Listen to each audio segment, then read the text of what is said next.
ప్రచారం మాత్రం 21,000 కోట్ల వడ్డీ లేని రుణం, మేనిఫెస్టోలో మాత్రం 10 లక్షల రూపాయల వరకు వడ్డీ లేని రుణం. కానీ ఇస్తున్నదేంది?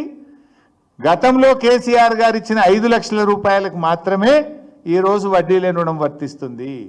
అంటే కాంగ్రెస్ ప్రచారం అంతా డొల్ల ప్రచారము, గోబల్స్ ప్రచారం అని చాలా స్పష్టంగా అర్థమైంది. మేము అనుకున్నాం కనీసం నిన్న మహిళా దినోత్సవ సందర్భంగానైనా 10 లక్షల రూపాయల వరకు వడ్డీ లేని రుణం పెంచుతారేమో అని ఆశించాం.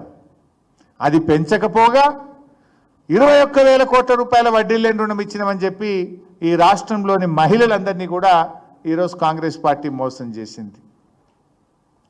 ఇంకా బాధ కలిగే అంశం ఏంటంటే మొన్న ఏప్రిల్ 1, 2024 నుంచి ఇప్పుడు మనం మార్చ్ 2025లో ఉన్నాం.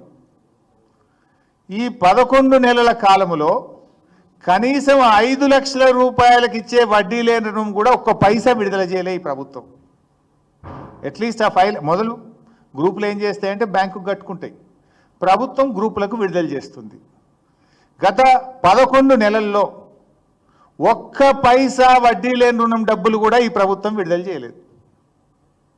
చెప్పేది 21,000 కోట్లు, మేనిఫెస్టోలో చెప్పింది 10 లక్షలకు పెంచుతాం.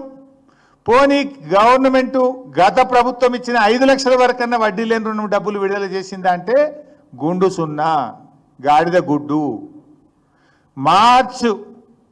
ఏప్రిల్ 1 నుంచి ఇప్పుడు మార్చి ఈరోజు 9వ తేదీ ఈ రోజు వరకు ఈ ఆర్థిక సంవత్సరంలో వడ్డీ లేని రుణం కింద నయా పైసా కూడా రేవంత్ ప్రభుత్వం మహిళలకు విడుదల చేయలేదు.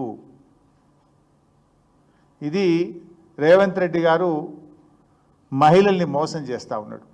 మహిళా దినోత్సవం నాడు కూడా నిజం చెప్పవా రేవంత్ రెడ్డి?